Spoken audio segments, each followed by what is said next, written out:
ഈശോമിശിഹായ്ക്കും പരിശുദ്ധ അമ്മയ്ക്കും ഒരായിരം നന്ദി. എൻ്റെ പേര് ജോൺ. ഞാൻ അങ്കമാലി അടുത്ത് യോർദനാപുരം എന്ന് പറഞ്ഞ സ്ഥലത്തു നിന്നാണ് വരുന്നത്. ഞാൻ ഉടമ്പടി എടുത്തത് 2024 ജനുവരി 12 ഞാൻ ബിടെക് പഠിച്ചുകൊണ്ടിരിക്കുന്ന സമയത്ത് ഒരു കോർ സബ്ജക്റ്റ് എനിക്ക് വളരെ പാടായിരുന്നു. അപ്പോൾ ഞാൻ എൻ്റെ പപ്പയുടെ മമ്മിയുടെ അടുത്ത് പറഞ്ഞു, എനിക്കിത് ഭയങ്കര പാടാണ്, എനിക്ക് ജയിക്കുമെന്ന് എനിക്ക് തോന്നണില്ല എന്ന് പറഞ്ഞു. അപ്പോൾ പപ്പയും മമ്മിയും ഉടമ്പടി എടുത്തിട്ടുണ്ടായിരുന്നു. അപ്പോൾ പപ്പ പറഞ്ഞു, നീ എൻ്റെ കാശുരൂപം കൂടെ കൊണ്ടുപോക്കോ, എന്നിട്ട് പരീക്ഷ എഴുതുന്ന സമയത്ത് വിശ്വാസപ്രമാണം ചൊല്ലി പ്രാർത്ഥിക്കാൻ പറഞ്ഞു. അപ്പം ഞാനങ്ങനെ ആ പരീക്ഷയ്ക്ക് പോയപ്പോൾ കാശുരൂപം കൊണ്ടുപോയും പരീക്ഷയ്ക്ക് തുടങ്ങിയപ്പോൾ വിശ്വാസപ്രമാണം ചൊല്ലുകയും ചെയ്തു. അപ്പോൾ പരീക്ഷ എനിക്ക് വളരെ പാടായിരുന്നു. പക്ഷേ പരീക്ഷ കഴിഞ്ഞ് പുറത്തിറങ്ങിയപ്പോഴാണ് എനിക്ക് മനസ്സിലായത് ആ പരീക്ഷയിൽ 40 മാർക്കാണ് ജയിക്കാൻ വേണ്ടത്, അതിൽ 20 മാർക്കിൻ്റെ ക്വസ്റ്റ്യൻ തന്നെ ഔട്ട് ഓഫ് സിലബസ് ക്വസ്റ്റ്യൻ ആയിരുന്നു.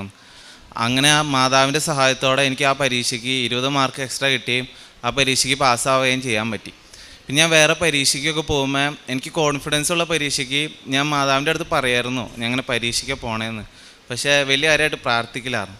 പക്ഷേ ആ സബ്ജക്റ്റിനൊക്കെ എനിക്ക് വളരെ മാർക്ക് കുറയുകയും അതേസമയം ഞാൻ പാടാണെന്ന് മാതാവിൻ്റെ കയ്യിൽ ഞാൻ ഏൽപ്പിച്ചു പോണ ആ സബ്ജക്റ്റുകൾക്ക് മാർക്ക് കൂടുതലാണ്. പ്രത്യേകിച്ച് IELTS സമയത്തായാലും എനിക്ക് സ്പീക്കിങ്ങിനും റൈറ്റിങ്ങിനും ഭയങ്കര കോൺഫിഡൻസ് ആയിരുന്നു. അപ്പോൾ ഞാൻ കുറച്ചാ പ്രാർത്ഥിച്ചോളൂ, മാതാവിൻ്റെ അടുത്തൊക്കെ പറഞ്ഞത് കുറച്ചായിരുന്നു. പക്ഷേ അതേസമയം എനിക്ക് റീഡിങ്ങും റൈറ്റിങ്ങും പാടായിരുന്നുകൊണ്ട് ഞാനത് മാതാവിൻ്റെ അടുത്ത് പ്രത്യേകം പറയണേയും എഴുതണ സമയത്തൊക്കെ എടുത്ത് പറയുകയും ചെയ്തു, മാതാവെ സഹായിക്കണേന്ന്. അപ്പോൾ റീഡിങ്ങിൻ്റെയും ലിസണിങ്ങിൻ്റെയും സമയത്ത് റിസൾട്ട് വന്നപ്പോൾ എനിക്ക് 7ഉം മറ്റേതിൻ്റെ മാർക്ക് 6ഉം 6.5 ആയിരുന്നു. അത്രയും വ്യത്യാസം ഉണ്ടായിരുന്നു. പിന്നെ അത് കഴിഞ്ഞ് പപ്പയും മമ്മിയും പറഞ്ഞു ഉടമ്പടി എടുക്കുക എന്ന് പറഞ്ഞു. അപ്പോൾ ഞാൻ ആദ്യം ഇവിടെ വന്നിട്ട് പോയാണ് ചെയ്തത്. പിന്നെ വീണ്ടും പറഞ്ഞപ്പോൾ ഞാൻ രണ്ടാമതും പറഞ്ഞതല്ലേന്ന് വെച്ച് ഞാൻ ഉടമ്പടി എടുത്തു. അത് കഴിഞ്ഞിട്ട് ഞാൻ ഓസ്ട്രേലിയയിലേക്ക് സ്റ്റുഡൻറ്റ് വിസേനുള്ള പരിപാടിയൊക്കെ ചെയ്ത് അതൊക്കെ ഉടമ്പടിയിൽ വെച്ചിട്ടുണ്ടായിരുന്നു. അപ്പോൾ മാതാവിൻ്റെ സഹായത്തോടെ പെട്ടെന്ന് സഹായിക്കുകയും വിസ കിട്ടുകയൊക്കെ ചെയ്തു. അത് വിസയൊക്കെ കിട്ടിക്കഴിഞ്ഞാൽ എല്ലാവരും പോണേക്കാളും മുമ്പ് അക്കോമഡേഷനും അങ്ങനത്തെ കാര്യങ്ങളൊക്കെ ശരിയാക്കിയായിരുന്നു. പക്ഷേ ഞാൻ എന്തോരം നോക്കിയിട്ട് എനിക്ക് അക്കോമഡേഷൻ അങ്ങനത്തെ ഒരു കാര്യങ്ങളും ശരിയാവേണ്ടായില്ല. ഞാൻ പോയത് മെൽബൺ എന്ന് പറഞ്ഞ സ്ഥലത്തോട്ടാണ്. അവിടെ എനിക്ക് ആരെയും പരിചയമില്ല. അപ്പോൾ ഞാനവിടെ മാതാവിലുള്ളൊരു വിശ്വാസം വെച്ച് ഞാനവിടെ ചെന്നു. അവിടെ ചെന്ന് എയർപോർട്ടിൻ്റെ പുറത്തിറങ്ങിയിട്ട് ഞാനിങ്ങനെ നോക്കിയേക്കാണ്. അപ്പോൾ ഞാൻ നോക്കിയപ്പോൾ എല്ലാവരും കൊണ്ടുപോകാൻ ആൾക്കാരൊക്കെ വന്നു. ഞാനവിടെ ചെന്ന് എൻ്റെ ലഗേജൊക്കെ ആയിട്ട് ഞാൻ അവിടെ പുറത്തിങ്ങനെ നോക്കി നിൽക്കുകയാണ്. എൻ്റെ കയ്യിലാണെങ്കിൽ ഒരു പൈസ ഉണ്ടാവുള്ളൂ, കാർഡൊന്നും ഉണ്ടായിരുന്നില്ല താനും. അപ്പം ഞാനിങ്ങനെ നിൽക്കണ കണ്ടിട്ട് ഒരു ഹിന്ദിക്കാരി ചേട്ടൻ വന്ന് പറഞ്ഞു, നീ എന്തെങ്ങനെ നിൽക്കണേ എന്ന് പറഞ്ഞു. അപ്പോൾ ഞാൻ പറഞ്ഞു, എനിക്ക് ഇങ്ങനെ ഒരു സ്ഥലത്തോട്ട് പോകണം, പക്ഷേ എനിക്ക് എന്താ ചെയ്യേണ്ടതെന്ന് അറിയില്ല, എൻ്റെ കയ്യിലാണെങ്കിൽ കാർഡും ഇല്ല, പൈസ മാത്രമേ ഉള്ളൂ എന്ന് പറഞ്ഞു. അപ്പോൾ ആ ചേട്ടൻ പറഞ്ഞു, ഞാൻ പൈസ കൊടുത്തോളാം, നീ പൊക്കോളാൻ പറഞ്ഞു. അത് കഴിഞ്ഞ് ഞാനൊരു സ്ഥലത്തോട്ട് ചെന്ന് എനിക്ക് ഒരു ദിവസം നിൽക്കാനുള്ള സാഹചര്യം എനിക്ക് അവിടെ ഉണ്ടായുള്ളൂ. അത് കഴിഞ്ഞപ്പോൾ ചേട്ടൻ എനിക്ക് ഒരു നമ്പർ അയച്ചു തന്നു, നീ ഈ നമ്പറിലോട്ട് വിളിച്ചു നോക്ക്, അക്കോമഡേഷൻ എന്തെങ്കിലും ശരിയാവുമെന്ന് പറഞ്ഞു. അത് കഴിഞ്ഞപ്പോൾ അതൊരു മലയാളി ചേട്ടൻ്റെ നമ്പറായിരുന്നു. അപ്പം ഞാൻ ആ നമ്പറിലോട്ട് വിളിച്ചു കഴിഞ്ഞപ്പോൾ ആ ചേട്ടൻ പറഞ്ഞു, എടാ എൻ്റെ വീട്ടിലൊരു മുറിയുണ്ട്, നീ ഇങ്ങോട്ട് വായോ എന്ന് പറഞ്ഞ് എനിക്കൊരു പെട്ടെന്ന് തന്നെ മാതാവിൻ്റെ സഹായത്തോടെ ഒരു റൂമൊക്കെ കിട്ടുകയും അവിടേക്ക് പോകാൻ ചെയ്തു. അവിടെ ചെന്ന് കഴിഞ്ഞ് വിദേശത്തൊക്കെ ചെന്ന് കഴിയുമ്പോൾ ഏറ്റവും വലിയൊരു ബുദ്ധിമുട്ട്, ഞാൻ നാട്ടിലുണ്ടായിരുന്നപ്പോൾ എല്ലാ ദിവസവും പള്ളിയിലൊക്കെ പോയായിരുന്നു. അപ്പോൾ എനിക്കൊരു ബുദ്ധിമുട്ടെന്ന് പറഞ്ഞാൽ പള്ളിയിൽ പോകാൻ പറ്റില്ല എന്ന് എനിക്കൊരു വിഷമം ഉണ്ടായിരുന്നു.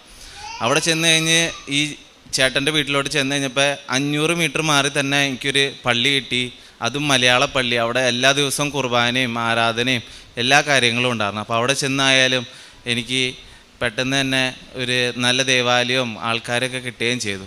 പിന്നെ അവിടെ ജോലി അന്വേഷിച്ച് തുടങ്ങിയപ്പോൾ വളരെ ബുദ്ധിമുട്ടാണ് അവിടെ ജോലി കിട്ടാൻ.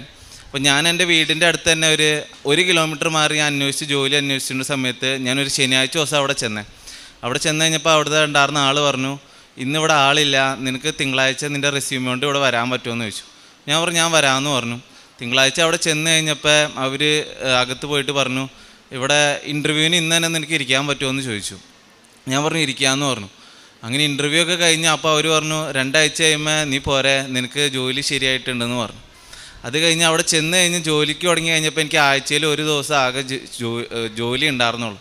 അപ്പം ഞാൻ ഇച്ചിരി ഉപ്പ് എടുത്ത് ചെന്നിട്ട് അവിടെ പ്രാർത്ഥിച്ച് അവിടെ സൈഡിൽ ഇട്ടായിരുന്നു.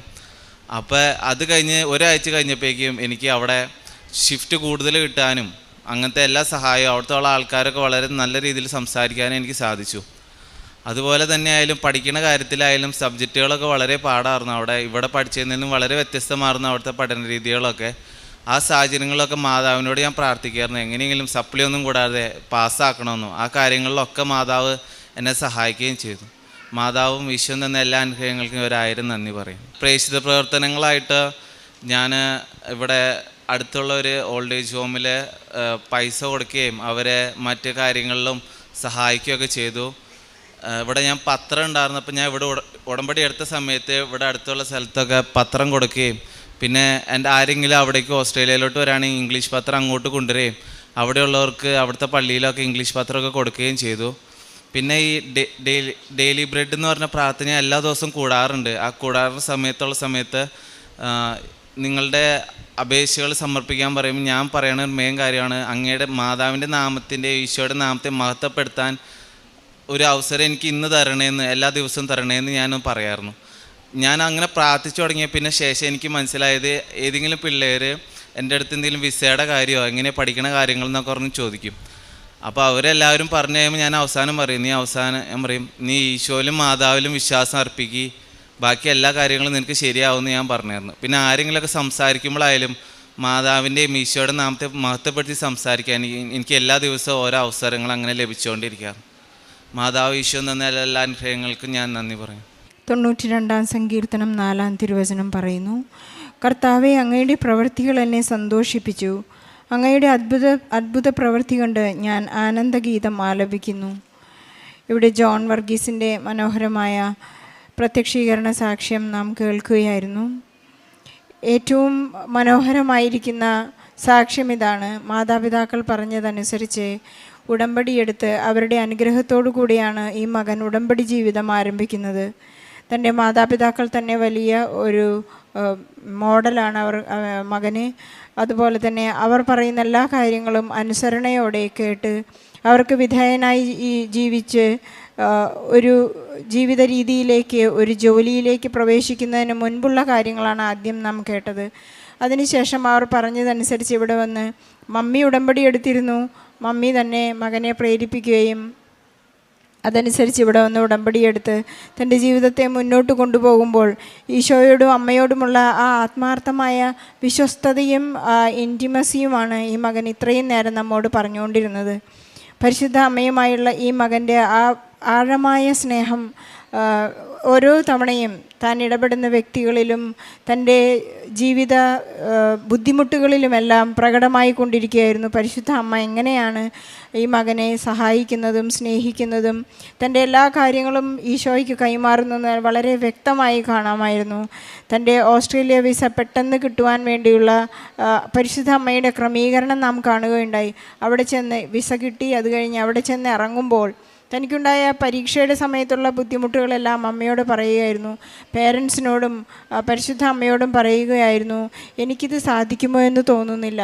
ഉടമ്പടി എടുക്കുമ്പോൾ നമുക്കുള്ള ഒരു ഉറപ്പാണ് പരിശുദ്ധ അമ്മ നമ്മെ മുന്നോട്ട് നയിക്കും. നമുക്കുള്ള എല്ലാ കാര്യങ്ങളും പരിശുദ്ധ അമ്മ കൃത്യമായി ക്രമീകരിക്കുകയും നമുക്ക് അടയാളങ്ങളും അത്ഭുതങ്ങളും നമുക്ക് വേണ്ടി ചെയ്യുമെന്നുള്ളൊരു വലിയ ഉറപ്പാണ് ഉടമ്പടിയിലൂടെ നമുക്ക് ലഭിക്കുന്നത്. കാരണം ഈശോയും ഞാനുമായുള്ള ഉടമ്പടിയിൽ എൻ്റെ കാര്യങ്ങളെല്ലാം വാഗ്ദാന പ്രകാരമാണ് നടക്കുന്നത്. ഈശോ വാഗ്ദാനങ്ങളിൽ വിശ്വസ്തനാണ്. എൻ്റെ നിബന്ധനകളെല്ലാം, എനിക്ക് ചെയ്യേണ്ട കർത്തവ്യങ്ങളെല്ലാം ഞാൻ ഉടമ്പടിയിൽ കൃത്യമായി ചെയ്യുന്നു. ഈശോയെ സ്നേഹിക്കുക എന്നുള്ള വലിയ ഒരു ജോലിയാണ് നമുക്ക് ചെയ്യാനുള്ളത്. നാം കാറ്റഗിസം ക്ലാസ്സിലൊക്കെ പഠിക്കുന്നത് പോലെ പാപം എന്നാൽ എന്ത് എന്ന് ചോദിക്കുന്ന ചോദ്യത്തിന് വളരെ സിമ്പിളായ ഒരു ഉത്തരമാണ് നാം കാറ്റഗിസം ക്ലാസ്സിൽ വളരെ 1-ാം ക്ലാസ്സിൽ തൊട്ട് പഠിക്കുന്നത്. നിയമങ്ങളുടെ ലംഘനമാണ് പാപം. എന്താണ് നിയമം? സ്നേഹം എന്നാണ് നിയമം. നാം എപ്പോഴെല്ലാം ഈശോയെ സ്നേഹിക്കാതിരിക്കുന്നു അതെല്ലാം പാപമാണെന്നാണ് നാം പഠിക്കുന്നത്. ഈ മകൻ, ഈ യൂത്ത് വളരെ യങ് ഏജിൽ തന്നെ ഈശോയെ സ്നേഹിക്കാൻ പഠിച്ചു. ആ സ്നേഹത്തിലൂടെ മുന്നോട്ട് പോയപ്പോഴുണ്ടായ വലിയ വലിയ അനുഗ്രഹങ്ങളാണ് ഈ മകൻ നമ്മോട് പങ്കുവച്ചത്. ഓസ്ട്രേലിയയിൽ മെൽബണിൽ ചെന്ന് എയർപോർട്ടിൽ ഇറങ്ങിയപ്പോൾ തനിക്ക് എങ്ങോട്ട് പോകണമെന്നറിയില്ലായിരുന്നു. ഉടനെ അവിടെ പരിശുദ്ധ അമ്മ ഒരാളെ അറേഞ്ച് ചെയ്യുകയാണ്. അദ്ദേഹം വന്ന് ചോദിക്കുകയാണ്, ഒരു ഹിന്ദിക്കാരൻ വന്ന് ചോദിക്കുകയാണ്, മകൻ എങ്ങോട്ടാണ് പോകേണ്ടത്? അതിലൂടെ അദ്ദേഹത്തിനൊരു താമസിക്കാനുള്ള സൗകര്യം കിട്ടി. അത് കഴിഞ്ഞ് വീണ്ടും 2 ദിവസത്തേക്കുള്ള ഒരു മലയാളിയെ പരിശുദ്ധ അമ്മ ഈ മകൻ അയച്ചു കൊടുക്കുകയാണ്. ആ നമ്പറിലേക്ക് കോൺടാക്റ്റ് ചെയ്ത് വീണ്ടും തനിക്ക് ജീവിക്കാനുള്ള താമസിക്കാനുള്ള സൗകര്യങ്ങൾ ഏർപ്പെടുത്തി കൊടുക്കുന്നു. ഉടമ്പടിയിലായിരിക്കുന്നവർക്ക് എവിടെ നിന്നെല്ലാം സഹായം എത്തുന്നു എന്ന് നാം ചോദിക്കേണ്ട ആവശ്യമില്ല. സങ്കീർത്തനങ്ങളിൽ വായിക്കുന്ന പോലെ എനിക്ക് സഹായം എവിടെ നിന്ന് വരും എന്ന ചോദ്യത്തിൻ്റെ ഉത്തരം നമ്മുടെ ഉടമ്പടി ജീവിതത്തിൽ പുതിയ നിയമത്തിൽ തന്നെയുണ്ട്. നമ്മുടെ ഉപ്പിൻ്റെ ഉറകെട്ട് പോയാൽ അത് എങ്ങനെ ഉറകൂട്ടപ്പെടും? അഗ്നിയാൽ, പരിശുദ്ധാത്മാവിനാൽ നാം ഉറകൂട്ടപ്പെടുമെന്ന് മാർക്കോസിൻ്റെ സുവിശേഷത്തിൽ നമുക്ക് അവിടെ തന്നെ ഉത്തരം ലഭിക്കുന്നുണ്ട്. നമുക്ക് പ്രാർത്ഥിക്കാം. നമുക്കെപ്പോഴും ദൈവാനുഭവത്തിൽ ആശ്രയിച്ച് ജീവിക്കാം. ദൈവം നമ്മെ അനുഗ്രഹിക്കാൻ വേണ്ടി നമുക്ക് പ്രാർത്ഥിക്കാം. ഈ മകൻ പറയുകയുണ്ടായി, അവിടെയുള്ള യൂത്ത് ചോദിക്കും, ഞങ്ങൾ എന്ത് ചെയ്യണം? മകൻ്റെ ഉത്തരം വളരെ സിമ്പിളാണ്.